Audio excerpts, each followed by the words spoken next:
Xnel here and welcome to the Claudia guide. Before we talk about team comps and recommended matrices, there are some key things you must know about Claudia. I will also address the whole skip Claudia because Lynn will replace her matter. Alright, key things to know. First is her skill. Her skill is one of the most fun skills in the game, not just because it's super flashy, look at that, but also because it only has 15 seconds of cooldown. So she does 5 hits, and then at the end she does one final slash. So the first 5 slashes is not an AoE, she only picks 5 targets. If there is only one enemy, then all 5 hits will hit that enemy.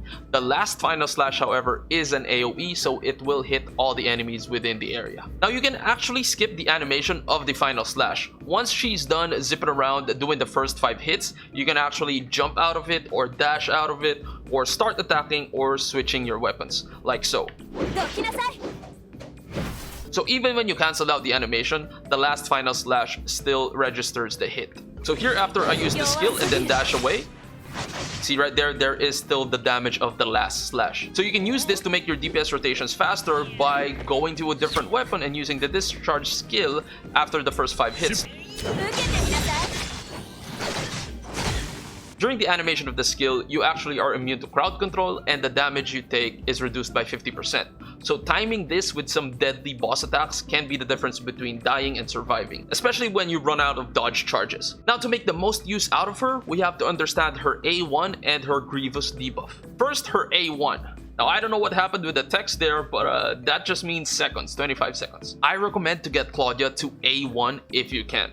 If you don't get her first advancement, she doesn't bring much to the table other than physical resonance and the Grievous debuff. A1 is really good value because she gives a 24% damage buff at maximum. It does take some time to get to that maximum 24%, but it is still a very chunky damage buff. To put that into perspective, Tsubasa A6 gives 25% damage buff that lasts for 15 seconds, while Claudia A1 gives a 24% damage buff that lasts for 25 seconds. So it's really good value and I recommend you get A1 at a minimum.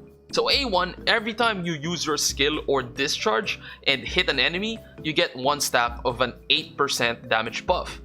This lasts for 25 seconds and the buff refreshes the duration every time you get another stack. So maximum 3 stacks, 8% times 3 is 24%. And the second thing is the Grievous debuff. This is translated poorly, but what this means is that when you are using Claudia and the other weapons get fully charged, the next attack that you do with Claudia will apply a Grievous debuff, which will make the target take 20% extra damage for 7 seconds. So with A1 and Grievous debuff in mind, what you want to do early on in the fight is to use her discharge, then her skill, which already puts you at 2 stacks, and then 15 seconds later, use her skill again, then you're at the maximum 3 stacks. At this point, it will be about maintaining that 3 stack damage buff, which will be very easy since it lasts for 25 seconds and the cooldown on the skill is 15 seconds. You can choose not to use her discharge anymore once you have 3 stacks and instead use her weapon to get to max charge, apply Grievous, then use the discharge of your other weapons. It's worth noting that applying Grievous to multiple enemies is quite hard to do with Claudia, so this is much more effective on a single boss enemy.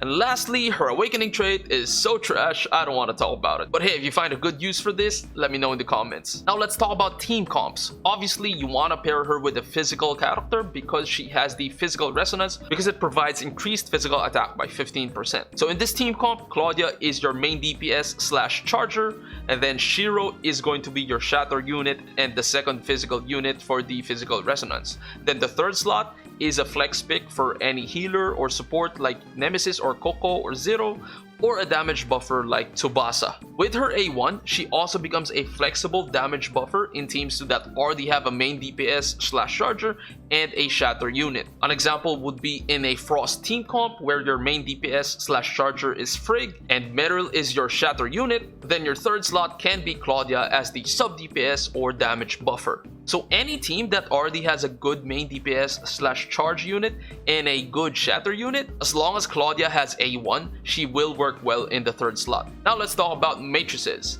As with most DPS characters, the recommended matrices are the 2-piece Samir, which will straight up provide you 10% more damage, and the 2-piece Crow, which will provide you more crit damage to enemies with less than 60% HP, and this becomes more effective late game the more crit rate we have. And for those who are confused about this 0% crit rate, your crit rate is actually seen here. So this account has 30% crit rate with this amount of crit stat. But if you are putting her in a sub DPS or damage buffer role, the DPS matrices will work fine. But if those are not available, some other options are the Sobek matrices for more damage, or the Pepper matrices for more charge, allowing for faster DPS rotations. Regarding her limited matrices, I say this all the time: if you're an F2P or a low spender, don't even think about touching the limited matrix banner. It is whale territory. But we still do have to talk about it.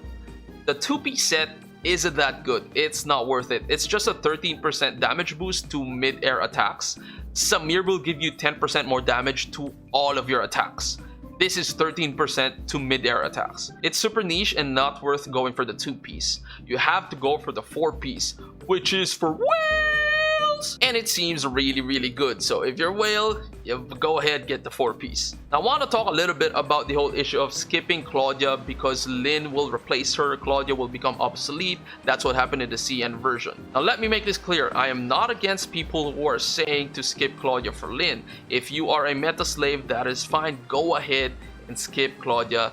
Get Lyn, no problem. But there are a few good reasons why Claudia might still be a good pickup. Number one, we've seen how Global is trying to balance characters. We have seen the Tsubasa nerfs, the Nemesis nerfs, the Frigg nerfs, the Claudia buffs. So this tells me that Global is trying to make all characters viable and reduce the power creep and reduce the obsolescence of other characters because of other characters releasing. And I think they're doing a good job. So maybe Lyn in the future, because she is so prominent, every single team is using her, maybe they will tone her down a little bit. She probably will be better than Claudia, but maybe not so much better that it just makes Claudia obsolete. So that might happen, that might not. All I know is there's been lots of evidence with Global trying to balance characters. And the second reason is simply because you might like a sword more than a fan. I think you should pull for characters or weapons that you definitely will have fun with, rather than what people are saying is going to be meta. Because think about it, if you're always trying to go for that meta, then I don't think you should pull for Lyn.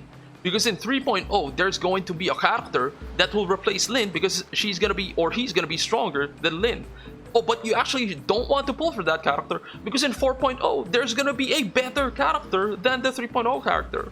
And it goes on and it doesn't stop. At some point, you just gotta pick a character that you like and play the game. So that's really all I want to say about that. At the end of the day, you should pull for characters that you will have fun with and will make you stick with the game and play it every day, because that's what video games are for having fun. But that's not to say you shouldn't plan at all. You should still plan ahead because these characters have synergies with other characters and you want to build a specific elemental team. Now I do want to apologize that this guide doesn't have any full gameplay because honestly, I don't have much experience with Claudia and this isn't even my account. Big shoutouts to Icaros, our community member, for letting me borrow his account. I don't have early access to the test server. I wish I had. I'm still trying to get one, and if I had, I would be able to make much better guides. I really enjoy making these videos, and some of the other videos have been doing really well, so I really appreciate you guys for watching and commenting and liking all that good stuff. So if you found this video helpful, you know, like, subscribe. I really appreciate it. It does help grow the channel